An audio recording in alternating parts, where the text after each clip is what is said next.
வணக்கம் மக்களே. எல்லோருக்கும் வணக்கம். எல்லோரும் நல்லா இருக்கீங்க அப்படின்னு நம்புறேன்.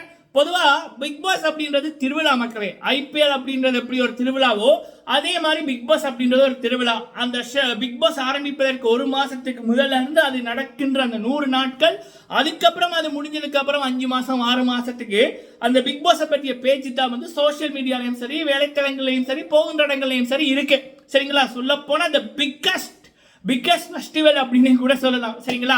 சோ அப்படி இருக்கக்குள்ள அந்த ஃபெஸ்டிவலை தினமும் கொண்டாடுகின்ற நபர்கள் யார் அப்படின்னா, சரியான நபர், நல்ல நபர், தகுதியான நபர் பக்கம் யார் நிற்கிறாங்களோ அவங்க தான் வந்து தினமுமே வந்து கொண்டாடி கொண்டிருப்பாங்க. ஏன்னா நம்ம சரியான நபருக்கு சப்போர்ட் பண்ணாதான் வெளியில வந்ததுக்கு அப்புறம் நம்ம சப்போர்ட் பண்ண நபரை கொண்டாட உலகமே காத்திருக்கும். அவங்கள பற்றி அப்டேட் தொடர்ந்து புதுசா வந்து ஒன்று இருக்கும். சரிங்களா? சோ அப்ப அதை பார்க்கக்குள்ள நமக்கு ஒரு ஹாப்பியா இருக்கும், அந்த ஒரு பாசிட்டிவிட்டி வரும். அதை பற்றி நம்ம பேசிக்கொண்டே இருக்கலாம். சரிங்களா?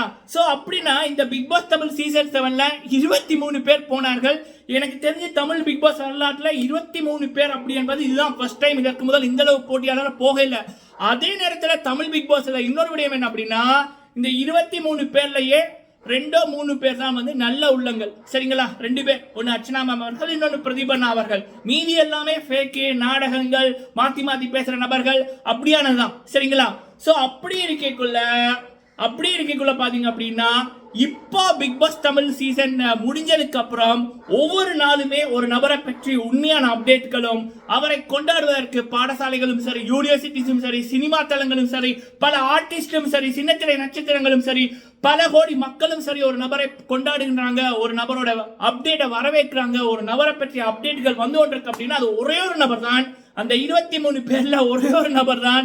அந்த 23 பேர்ல ஒரே ஒரு நபருக்கு தான் இந்த பாக்கியம் கிடைச்சிருக்கு. பிகாஸ் ஆஃப் அவங்களுடைய நல்ல மனசு, உண்மையான அந்த நல்ல மனசுக்கு இப்படியான வாய்ப்புகள் கிடைச்சிருக்கு அப்படின்னா அது அர்ச்சனா ரவிச்சந்திரன் அவர்களுக்கு மட்டும்தான்.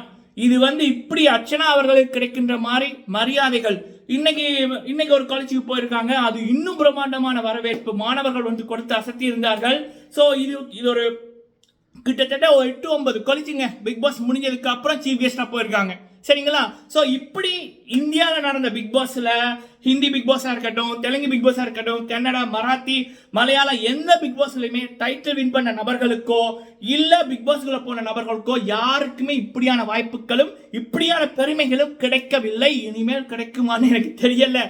So for the first time big பாஸ்குள்ள போனா டைட்டில் வின் பண்ணா இப்படியான மரியாதைகள் நாளைய எதிர்காலத்தை உருவாக்குகின்ற யூனிவர்சிட்டிஸ், மாணவர்கள், இளைய தலைமுறை மத்தியில் இப்படி நம்ம நல்ல மனசோட நல்ல விடயம் ஒரு reality TV show, the biggest reality TV show India. Big பாஸுக்கு இருக்கிற ஆடியன்ஸை போல எந்த ஷோக்குமே ஆடியன்ஸ் வந்து இல்லை. ஸோ அப்படியே ஒரு ரியாலிட்டியில நம்ம உண்மையா இருந்தோம் அப்படின்னா ஆஃப்டர் அந்த ரியாலிட்டி ஷோ முடிஞ்சதுக்கு அப்புறம் நம்ம லைஃப்ல மக்கள் ரியலா எப்படி மரியாதை கொடுப்பார்கள், எப்படி பெருமைகள் வந்து சேரும், பெற்றவர்களை எப்படி பெருமைப்படுத்தலாம், பெருமைப்படுவார்கள் அப்படி என்பதை ரியல் லைஃப்ல வாழ்ந்து காமித்துக் கொண்டிருக்கும் நபர் நம்ம அர்ச்சனா ரவிச்சந்திரன் மேம் அவர்கள். சரிங்களா? சோ இது வந்து நம்ம வந்து இந்த மாயா, பூர்ணிமா, இந்த ஜோவிகா, விசித்ரா, அக்ஷயா, அனன்யா, விஜய் வர்மா, சரவண விக்ரம், நிக்ஷன், ஆயுசு இப்படியான நபர்கள் எல்லாம் ஜோடிச்சு தான் அவங்களே கொண்டாடிக்கணும். ஒரு போலியான ஃபேன்ஸ் மீட்டு, என்ன இன்டர்வியூ எடுக்கிறீங்களா, ஒரு நாளைக்கு 4 இன்டர்வியூ 5 இன்டர்வியூ அப்படி கூட்டமே வராத இதுக்கு வந்து ஃபேன்ஸ் மீட் அப்படின்னு போடுறது, ஒரு 3-4 பொம்பளைகளை செட் பண்ணி போட்டு இறைவரவா கதை வர்றது, அர்ச்சனா பற்றி தப்பா பேசுறது, அப்புறம் மீதி எல்லா பெண்களுமே ஏஞ்சிலாமன்னு ஒரு அம்மா சொல்லுது மக்களே. அக்ஷயா எல்லாம் திறமையான நபர், அரண்யா எல்லாம் திறமையான நபர், மாயா எல்லாம் திறமையான நபர், என்னத்த மக்களை நான் சொல்ல முடியும். ஸோ இப்படி நல்லவங்க பக்கம் பிக் பாஸ் சீசன் 7ல நின்னவர்களோட மைண்ட் செட்டும் அவங்களுடைய பேசுற விதமும், அதே நேரத்தில் இந்த புள்ளி கேங் அப்புறம் வந்து இந்த ஃபேக்கா நடிக்கிற விசித்ரா இப்படியான நபர்களுக்கு சப்போர்ட் பண்ற நபர்களோட மனநிலை, அவங்களுடைய பேச்சு அதை வந்து ஒரு 5 வயசு குழந்தை பாசால இது உளறி கொண்டிருக்கு அப்படின்னு சொல்ற அளவுக்கு இருக்கு. சரிங்களா? பூவுடன் சேர்ந்த நாரும் மணக்கும், அப்புறம் சேர்த்துக்குள்ள ஏதாவது விழுந்து அது சேரோட தான் பார்க்கப்படும் அப்படின்ற மாதிரி தான். ஓகே மக்களே, இது வந்து பொதுவா மக்கள் மத்தியில் இருக்கிற விடயத்தை நம்ம டாபிக்குள்ள போகும்போது சொல்லியிருக்கோம்.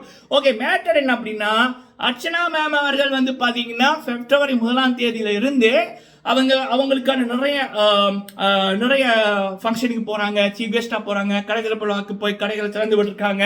அப்படி இருக்கக்குள்ள இப்போ வந்து கடந்த ஒரு 10 நாட்கள் 11 நாட்களா எனக்கு தெரிஞ்சு கிட்டத்தட்ட ஒரு 7-6 யூனிவர்சிட்டிஸ்க்கு சீஃப் கெஸ்டா வந்து போயிருக்காங்க. சரிங்களா, யூனிவர்சிட்டிஸ்க்கு. சரிங்களா. ஸோ அப்படி இருக்கக்குள்ள இன்னைக்கு 9ஆம் தேதி வந்து பாத்தீங்கன்னா இன்னைக்கு வந்து பாத்தீங்கன்னா அன்னை Velankanni college for women. So அங்க வந்து காலையில 9:30க்கு வந்து ஒரு ஃபங்க்ஷன் நடந்துச்சு. அங்க வந்து பாத்தீங்க அப்படின்னா நம்ம அர்ச்சனா மேம் அவர்கள் சீஃப் கெஸ்டா வந்து போயிருக்காங்க. அந்த வீடியோக்கள் வந்து சோசியல் மீடியாவில் இன்ஸ்டாகிராம், ஃபேஸ்புக், யூடியூப், வாட்ஸ்அப் குரூப்ல எல்லாம் நம்ம அர்ச்சனா மேமோட ரசிகர்கள், அங்க நின்ன மாணவிகள், அங்க நின்ன சகோதரிகள் பல பேர் வந்து வீடியோக்கள் எடுத்திருக்கார்கள், சோசியல் மீடியாவில் போட்டிருக்காங்க. நானும் என்னுடைய இன்ஸ்டாகிராமில் நம்மளுடைய அர்ச்சனா மேம் அவர்களுடைய ஃபேன் பேஜஸ் பல பேர் சகோதரிகள் போட்டிருந்தாங்க, எனக்கும் அனுப்பியிருந்தாங்க. ஸோ நானும் அதை வந்து அப்படியே என்னுடைய இன்ஸ்டாகிராம் மிஸ்டர் டனிஸ் வியூல ஷேர் பண்ணியிருக்கேன். நீங்கள் பாருங்க. அதில் வந்து வேற மாதிரி இருக்கு மக்களே. பேண்டு வாசிச்சு, சிவப்பு கம்பளம் விரித்து பேண்ட் வாசித்து கை தட்டி அர்ச்சனா அப்படின்னு பேரை சொல்லி வரவேற்கிறாங்க.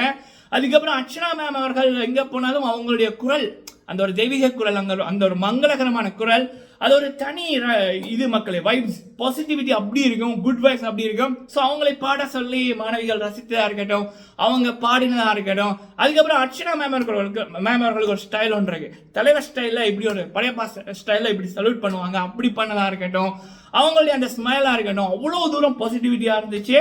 நான் சொல்றேன் மக்களே, எனக்கு தலைவர் சூப்பர் ஸ்டார் ரஜினிகாந்த் சார் அவர்களை பார்த்தா அவ்வளோ தூரம் பாசிட்டிவிட்டி வருவாங்க. அங்கிள் எல்லாம் நேரில் பல தடவை பார்த்துருக்காங்க, மீட் பண்ணிருக்காங்க, பேசியிருக்காங்க, சொல்லுவாங்க.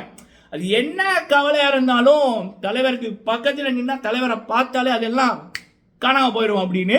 ஸோ அர்ச்சனா மேம் அவர்கள் தலைவரோட ஃபேன். ஸோ அப்போ அவங்க பேசுகிற விடயங்களை நம்ம தூர வீடியோக்களை பார்க்கலையும் சரி, அவங்க அந்த பாசிட்டிவிட்டியை உணர முடியுது. சரிங்களா. எல்லாருக்கும் இப்படி வாய்ப்புகள் கிடைக்காது. நம்ம மனசு சுத்தமாக இருந்தால் தான் இந்த உலகம் நம்மளை இப்படி கொண்டாடும். அர்ச்சனா மேம் அவர்களை வந்து இந்த உலகம் கொண்டாடுவது அவங்களுடைய நல்ல மனசுக்கு, எதிரியா இருந்தா கூட நல்லா இருக்கணும்னு நினைக்கிற அந்த நல்ல குணத்துக்கு கடவுள் வந்து கொட்டி கொடுக்கிறாரு இப்படியான மரியாதைகளையும் வாய்ப்புகளையும் பெருமைகளையும். கண்டிப்பா ஒரு பொண்ணு இருந்தா அர்ச்சனா அவர்களை போல இருக்கணும். ஏன்னா நினைச்சு பாருங்க, நம்ம சப்போர்ட் பண்ண நபர்கள் நமக்கே வந்து அவ்வளவு ஹாப்பியா இருக்கு, பெருமையா இருக்கு, ப்ரௌட்டா நம்ம அர்ச்சனா மேம் ரசிகர்கள் அப்படின்னு சொல்றோம், அர்ச்சனா மேம் பத்தி பேசிக்கொண்டிருக்கோம், ஃபாலோவர்ஸ் அப்படின்னு நம்ம பெருமையா சொல்றோம். அப்படின்னா அவங்கள பெற்றவங்களுக்கு எப்படி இருக்கும், கூட பிறந்தவங்களுக்கு எப்படி இருக்கும், அவங்க கூட பழகிற நண்பர்களுக்கு எப்படி இருக்கும். சரிங்க, சி இஸ் அனதர் லெவல் மக்களே. ஓகே, ஸோ இது வந்து தலைவி அவர்களுடைய டுடே சம்பவம். நாளைக்கு வந்து ஃபேன்ஸ் மீட் இருக்கு 4 மணிக்கு. நான் என்னுடைய ஸ்டோரிலையும் போட்டிருங்க. பல அர்ச்சனா மேம் ரசிகர்கள் ஃபேன் பேஜஸ் எல்லாருமே போட்டிருக்காங்க. அர்ச்சனா மேம் அவர்களும் அதை பற்றி விவரங்கள் போட்டிருக்காங்க. எனக்கு தெரிஞ்சு கேள்விப்பட்ட வரைக்கும் ஃபுல்லா புக்கு. சரிங்களா. அர்ச்சனா மேம் அவர்கள் அந்த விடயத்தை ஃபேன்ஸ் மீட் நாளைக்கு இருக்கு அப்படின்ற விடயத்தை சோசியல் மீடியாவில் போட்டு 2.5 மணி நேரத்துக்குள்ள அங்கே ஃபுல்லா புக்கு அப்படின்ற மாதிரி கேள்விப்பட்டேன். சிறப்பு. உண்மையான ஃபேன் ஃபெஸ்டிவல்னா எப்படி இருக்கும் அப்படின்னு தலைவி ரசிகர்கள் காமிப்பார்கள். வெயிட் அண்ட் வாட்ச் மக்களே. சரிங்களா. ஸோ இது அர்ச்சனா மேம் அவர்கள் இன்று பண்ண ஒவ்வொரு நாளுமே சம்பவம் தான். இன்று பண்ண சம்பவத்தோட அப்டேட். சரிங்களா. எண்ணம் போல வாழ்க்கைன்னா இப்படி இருக்கணும். சரிங்களா. ஸோ நான் திரும்ப சொல்றது ஒன்று தான், ஒரு மனுஷர் எப்படி இருக்கணும் அப்படி என்பதற்கு அர்ச்சனா மேம் அவர்கள் சிறந்த உதாரணம். எந்த விதமான பொய்யும் இல்லை, பித்தலாட்டம் இல்லை, அவங்களா இருந்தாங்க. அதனால இந்த உலகம் வந்து அவங்களை கொண்டாடுது. எப்படி ஒரு மனுஷன் இருக்கக்கூடாது அப்படி என்பதற்கு இந்த புள்ளி கேங், இந்த மாயா, பூர்ணிமா, விசித்ரா, நிக்ஷன், ஜோவிகா, அக்ஷயா, அனன்யா, சரவண விக்ரம், விஜயவர்மா, யாராவது விட்டுருக்கேன் மக்களே, ஹாய்ஸு. ஸோ நான் யாராவது விட்டுருந்தா நீங்கள் கொமெண்ட்ல அவங்களோட பேரை போடுங்க. சரிங்களா. ஸோ இப்படியான நபர்கள் உதாரணம் எப்படி ஒரு மனுஷன் இருக்கக்கூடாது அப்படி என்பதற்கு. சரிங்களா. ஏன்னா தப்பு பண்ணா எல்லாமே ஜோடிச்சு பண்ண வேண்டியதா இருக்கும். சரிங்களா. ஃப்ரெண்டை பிடிச்சி அந்த காலேஜுக்கு போய் என்ன சீஃப் கெஸ்டா கூப்பிடு அப்படின்னு கெஞ்ச வேண்டியதா இருக்கும். நம்ம நேர்மையா இருந்தோம்னா எல்லா வாய்ப்புகளும் பெருமைகளும் நம்மளை தேடி வரும். அதுக்கு தலைவி அவர்கள் உதாரணம். சரிங்களா. ஓகே மக்களே, இது தலைவி அவர்களுடைய சம்பவங்கள் தொடர்பான அப்டேட். நீங்க உங்களுடைய கருத்துக்கள் சொல்லுங்க. வீடியோ பிடிச்சிருந்தா லைக் பண்ணுங்க. நன்றி.